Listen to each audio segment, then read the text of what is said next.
What's good, YouTube? It's your boy D-Riv. Today we have another reaction. Today we're going to be reacting to hidden secrets behind 20 iconic WWE finishers. First time come across channel, make sure y'all go hit that thumbs up. Make sure y'all subscribe because your boy is almost at 4K. And I won't be able to hit that 4K without you. So if you don't subscribe or your friend that you sent this video to doesn't subscribe and that friend after that doesn't subscribe, I'm never going to get there. So I really need y'all to all subscribe.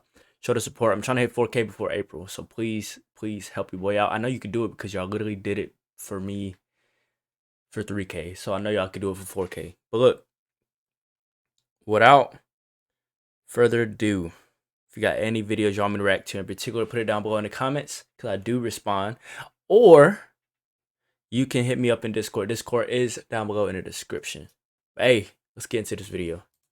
How some of the most iconic wrestling moves are performed? Well, the art of pro wrestling takes years to perfect and master. Bro, I'd be scared to get stunned because I feel like I'll bite my tongue.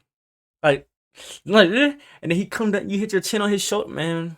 I'll bite my tongue in half. Wrestling moves should be exclusively left to the professionals. However, there are secrets to legendary moves that need to be implemented to keep a move safe and ensure that both wrestlers involved in the move perform it safely and don't suffer a serious injury.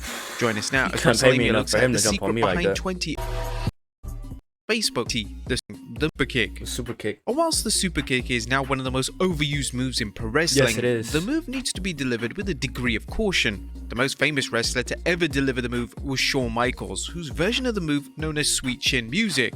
If contact is made, then the wrestler should have their hands up to cushion the blow. Additionally, a lot of modern wrestlers aim their kicks towards the shoulder or chest, and the kick should be delivered lightly so the move causes as little damage as possible. The wrestler delivering the move is also prone to slapping their thigh, which makes an emphatic sound. However, it's worth noting that this has received extensive criticism in recent years, and a number of wrestlers prefer not to incorporate a thigh slap. A lot of them, every single one of them that I've seen in the past 3-4 years have done the thigh slap every single time. They do it and they do this every time, every single time. Even Sheamus, when he does the broke kick, they do it every single time. There's gonna be a leg slap to make it sound better, which every time you're gonna get a reaction out of me. Come like, ooh, I'm gonna do that every single time. So whether it's a thigh slap or not, it sounds like it crazy when they're, because it sounds like it's contact, even if it's not contact. Number 19, Crossroads. The Crossroads, as performed by WWE star Cody Rhodes, is one of the most popular finishing moves in modern wrestling. I did not even know Damian Priest did that move. It looks complicated to perform, but it's fairly simple. The individual taking the move simply rotates and performs a front face bump. The move is hard to get wrong, and some wrestlers even opt to spike their own head when taking the move. This has been seen in Rhodes' matches with the likes of Chad Gable. This is an emphatic sell of the move, but shouldn't be attempted by those who are just starting to learn their craft. Number 8, the Hurt Lock. Bobby Lashley's Hurt Lock finisher was popularized by Chris Masters in the Ruthless Aggression era. The secret to the submission move is all about the pressure. When applying the move, a little pressure should be applied, and as long as the move still looks legitimate, it passes as a credible looking move.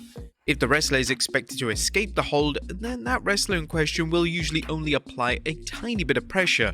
Bro, have you ever been put in that before, man? That hurts. Like if you've been put in the freaking Hurt Lock or the Master Lock or the Full Nelson, whatever one you want to call it, they all freaking hurt. It's all the same thing. It hurts.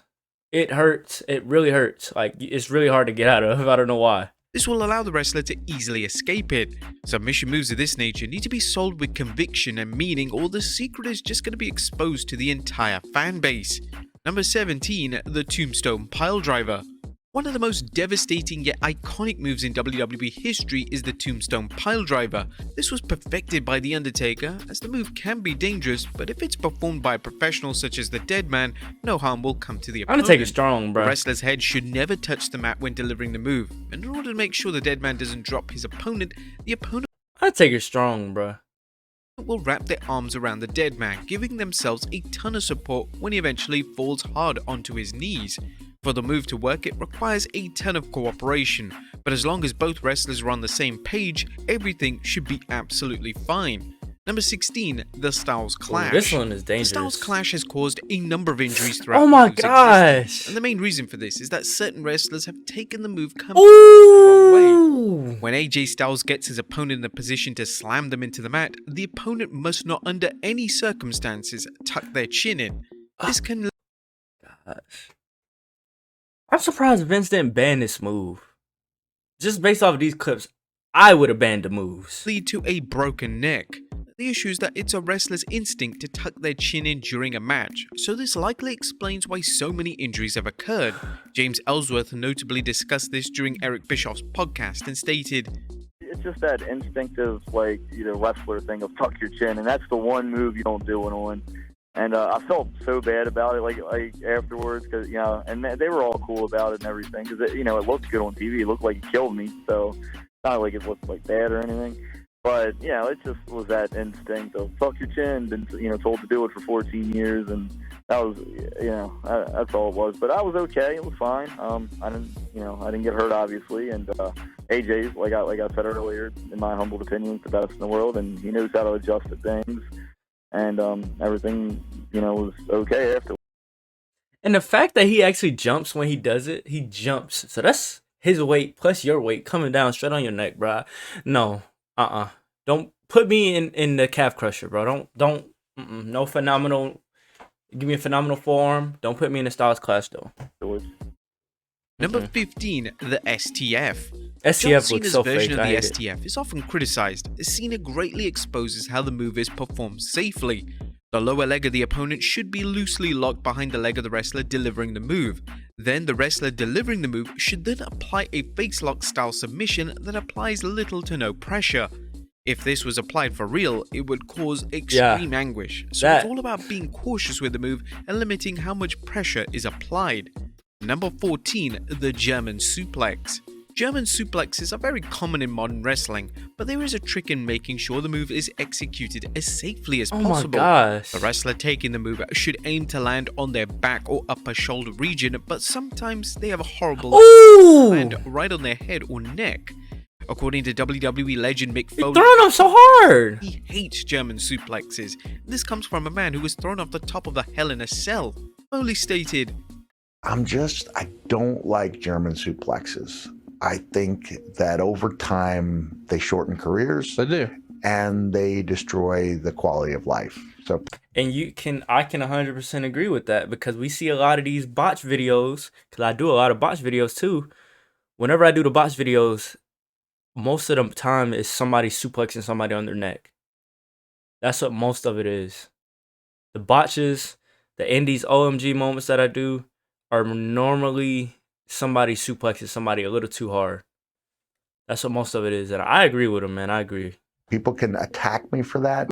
There's a little margin for error. I'd say there's more margin for error on the German suplex, but that it's just over time. It's going to wear you out. Number 13, suplex. One of the most fundamental moves in wrestling is the suplex. The suplex is performed thanks to clear cooperation between the two wrestlers, and the wrestler taking the move will usually post their hand on the wrestler's side, which allows them to flip over and take the suplex bump. I don't see in nothing relation wrong to with the a wrestler suplex. delivering the move, they will keep their hand under the wrestler's chin. This protects the wrestler's neck and ensures they land completely safe. Number 12, the F5. I don't see nothing wrong with the suplex. The I think F5 the is suplex an cool. iconic finisher that Brock Lesnar debuted all the way back in 2002.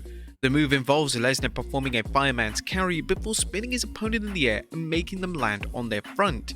The move is incredibly safe, as Lesnar, when performing the move, will release his opponent in a way that allows them to execute a safe landing. Not that it hasn't happened before, but it's quite hard for a wrestler to land on their head when taking the move. That is, as long as the wrestler delivering the move is someone of a skilled caliber. Number 11, the Widow's Peak. Whenever Victoria hit a Widow's Peak finishing move, Oh my the gosh, that crowd like it audibly hurts. gasped because it looked so devastating. Now, the secret to the move is that the wrestler taking the move will fall to their knees and Victoria will loosely hold their chin, and this keeps the wrestler's neck completely safe. This applied in a quick motion makes the move look sinister, but in reality, it's incredibly safe when delivered correctly. Due to the nature of the move, it allows the wrestler taking the move to deliver their own. Oh my gosh, self. no, heck no. I don't care, bro. You ain't doing that to me. Heck no, you ain't doing that to me. Cells of the finishing move have been unbelievably impressive. The Razor's Edge finishing move is impressive visually, and it's a shame that wrestlers are reluctant to use the move. Sheamus uses a version of the move known as the High Cross, which he now uses sporadically and is mainly kept for big matches. But the move begins with a wrestler placing their opponent's head between their legs, and the wrestler delivering the move will then I don't lift see their nothing wrong opponent with this over move his either. shoulders in a cross position over his head.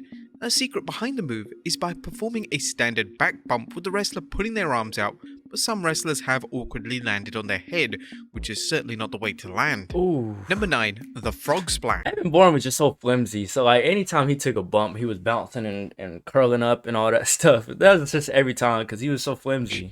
Eddie Guerrero and Rob Van Dam both popularized the frog splash, and the move is still used in modern WWE by the likes of Kevin Owens and Montez Ford. To perform the move safely though, the wrestler delivering the move should look to land on their knees and forearms, which means ultimately they will be taking the majority if not all of the impact.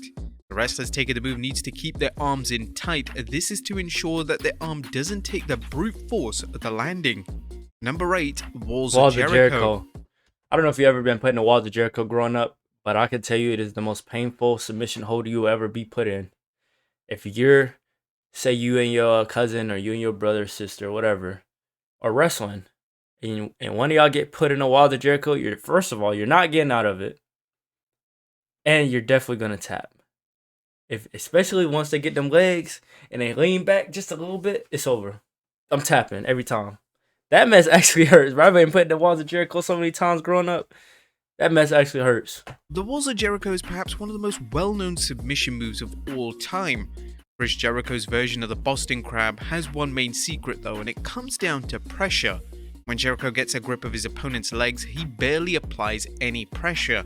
The reason that the move looks so painful comes down to the opponent's effective selling. It is painful. The opponent has to sell the move as if they're in absolute agony, and that's how the move Alright.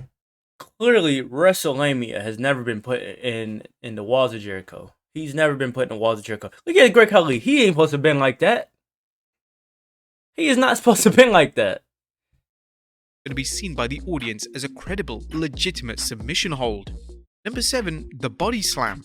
One move that is featured in 99% of matches is the body slam. It's one of the first moves that is taught to students at wrestling school, and the mechanics of the move are rather simple. The wrestler taking the body slam will use their hand to post on the wrestler's leg. This allows the wrestler delivering the move to safely lift them up and slam them to the mat. This makes the wrestler a lot lighter, and it's how smaller wrestlers are able to slam super heavyweights.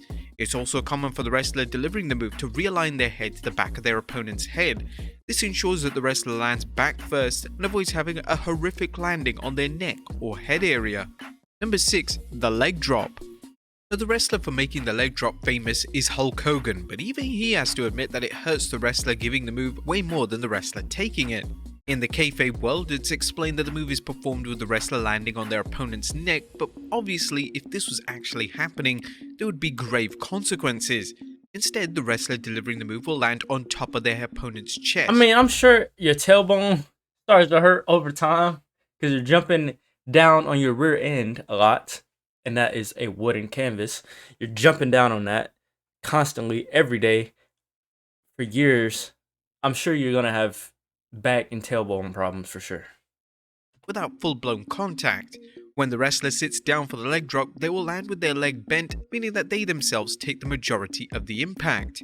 Number 5, GTS. Ooh, GTS Whenever look a like it wrestler hurt. such as CM Punk delivers a GTS, it always looks painful to take, but there is a secret to perfecting the move and keeping it safe. When the wrestler taking the move is about to hit the knee, they should already have their feet on the ground. Then, within a matter of moments, the wrestler should turn their head and safely land their head on the wrestler's cushioned knee pad. The wrestler will then perform a back bump to sell the impact of the perceived brutality. This can be a hard move to understand and should only be attempted by trained professionals. This man Number Dolph 4, Ziggler, the bro. pedigree. If a wrestler can take a front face bump, then they can master the sell of Triple H's pedigree.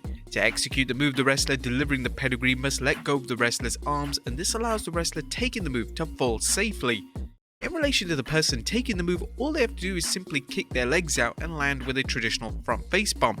The key is to land as flat as possible to avoid landing in an awkward position. Some wrestlers such as Kane prefer to land on their knees. Whilst this is much safer, the long-term damage of this type of bump is severe. Number 3. It doesn't look right when you land on your knees though. Like Kane's pedigree versus this Landing pedigree. in an awkward position. Look at that Some pedigree, wrestlers right? such as Kane This one prefer looks so to land on their awkward. knees. Whilst this is much safer, the long-term damage of this type of bump is severe. Looks so awkward. Number and 3, fake. the choke slam. Upon a chokeslam being set to be delivered, the first thing to remember is that the wrestler delivering the move should make no legitimate contact with the throat. They should have their grip on the opponent's chest, and if they insist on having a throat grip, under no circumstances should any pressure be applied. The wrestler giving the move will then throw out their opponent's arm, so their armpit is basically resting on their shoulder. This allows the wrestler taking the move to elevate themselves up for the move as high as they want to go. The wrestler taking the move will then jump and perform a back bump, and the wrestler delivering the move has to do very little, but sometimes a grab of the type should be encouraged so that the wrestler can get extra momentum. Number 2, Coup de Gras. It's common belief amongst wrestlers that Finn Balor's Coup de Gras is one of the most painful moves to take. The move sucks in the sense that it's going to hurt no matter what, but there is a certain way Balor can land that can reduce the pain. Balor can land on his back almost immediately after coming off the top rope. This means that most of the impact is taken on his back rather than going through his feet. This is unfortunately the only way of keeping the move safe, and a move of this caliber should mainly be left to those wrestlers with decades of experience, such as the inaugural WWE Universal Champion. And number 1, the RKO. To perform the RKO, it's all about timing. When the wrestler delivering the move locks in the reverse headlock, both wrestlers need to perform their distinct bumps at the exact same time. The wrestler delivering the move needs to jump forward and deliver a back bump, whereas the wrestler taking the move needs to safely perform a front face bump, and they can even throw in some height on the bump by performing a jump. Some wrestlers such as Rob Van Dam and Ricochet have opted to take the move with a spike style bump, which is a much more complex way of taking the move and can lead to injury if not done correctly. But there you have it, folks, the secret. That's crazy. That's actually crazy. Which move?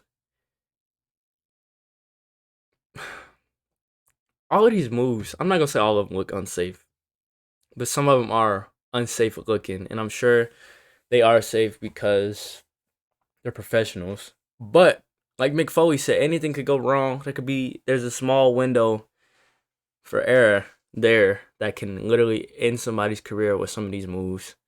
But hopefully y'all like this video. If I got any videos I'm gonna react to in particular, let me know down below in the comments. But hey, without further ado, like the video, subscribe if you're new. It's your boy D-Rev, man. I'm out.